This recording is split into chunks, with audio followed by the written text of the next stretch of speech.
আজ আমরা আরও গুরুত্বপূর্ণ একটা গ্রামাটিক্যাল এলিমেন্ট শিখব, সেটা হলো কমপ্লিমেন্ট। তবে এটা শেখার আগে আমরা কোন কমপ্লিমেন্ট শিখব সেটা একটু ক্লিয়ার করার প্রয়োজন আছে, কারণ কমপ্লিমেন্ট শব্দে একটু কনফিউশন আছে। সেটা হলো এর বানানে ও অর্থে। প্রায় একই উচ্চারণে দুইটা কমপ্লিমেন্ট আছে। প্রথম compliment COMPLIMENT means a polite expression of praise or admiration, অর্থ প্রশংসা বা প্রশংসা প্রকাশ করা। দ্বিতীয় complement COMPLEMENT means a thing that contributes extra features to something else in such a way as to improve or emphasis its quality. অর্থ এমন একটা জিনিস যা অন্য কোনো কিছুতে অতিরিক্ত বৈশিষ্ট্য যোগ করে যাতে এর গুণমান উন্নত হয় বা জোর দেওয়া হয়। সহজ বাংলায় বললে প্রথম কমপ্লিমেন্টটা ব্যবহার করা হয় প্রশংসার ক্ষেত্রে, আর দ্বিতীয় কমপ্লিমেন্টটা ব্যবহার করা হয় কোনো কিছু সম্পূর্ণ করা বোঝাতে। তাহলে বুঝতেই পারছেন আমরা গ্রামারে যে কমপ্লিমেন্টটা শিখি সেটা হচ্ছে দ্বিতীয় কমপ্লিমেন্টটা। তাহলে চলুন প্রথমে আমরা শিখে নিই কমপ্লিমেন্টের definition. A complement is a word or group of words that completes the meaning of the subject, object or verb in a sentence.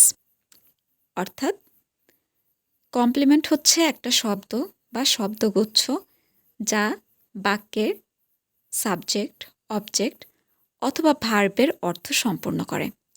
তো কমপ্লিমেন্ট নাউন, প্রোনাউন, অ্যাডজেক্টিভ ইত্যাদি হতে পারে এবং এগুলা লিঙ্কিং ভার্বের পরে বসে অথবা সরাসরি অবজেক্টের পরে বসে অতিরিক্ত তথ্য প্রদান করে।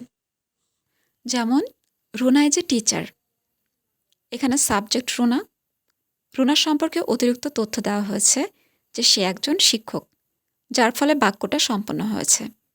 তাই এ টিচার এখানে কমপ্লিমেন্ট। কমপ্লিমেন্ট প্রধানত দুই প্রকার: subject complement, object complement. Subject complement, a subject complement gives more information about the subject of the sentence. অর্থাৎ সাবজেক্ট কমপ্লিমেন্ট বাক্যের সাবজেক্ট সম্পর্কে অতিরিক্ত তথ্য প্রদান করে। যেমন রুনা সিমস হ্যাপি, এই বাক্যের সাবজেক্ট রুনা, রুনা সম্পর্কে অতিরিক্ত তথ্য প্রদান করা হয়েছে যে তাকে সুখী মনে হয়। তাই এখানে হ্যাপি সেন্টেন্সের কমপ্লিমেন্ট, সিমস এখানে linking verb. Object complement. An object complement provides additional information about the object of the sentence. Object complement বাক্যে ব্যবহৃত অবজেক্ট সম্পর্কে অতিরিক্ত তথ্য প্রদান করে। যেমন দে ইলেক্টেড হিম প্রেসিডেন্ট, তারা তাকে প্রেসিডেন্ট নির্বাচিত করেছিল। এই সেন্টেন্সের অবজেক্ট হিম, হিম সম্পর্কে অতিরিক্ত তথ্য দেওয়া হয়েছে যে তারা তাকে প্রেসিডেন্ট নির্বাচিত করেছিল।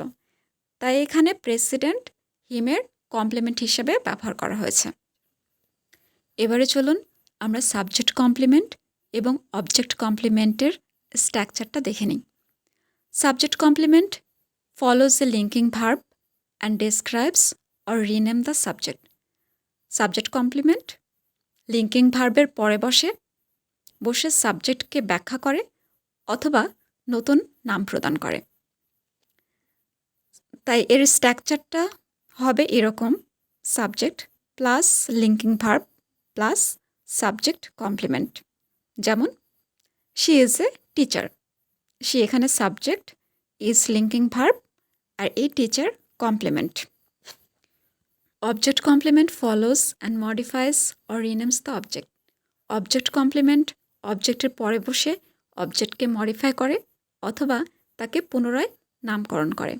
স্ট্রাকচারটা এরকম: subject plus verb plus object complement. যেমন দে ইলেক্টেড হিম প্রেসিডেন্ট, এখানে subject they, elected verb, him object এবং প্রেসিডেন্ট অবজেক্ট কমপ্লিমেন্ট। ধন্যবাদ, আজকে এতটুকুই। পরবর্তীতে চেষ্টা করব অন্য কোনো টপিক নিয়ে আলোচনা করার। ততদিন সবাই ভালো থাকবেন।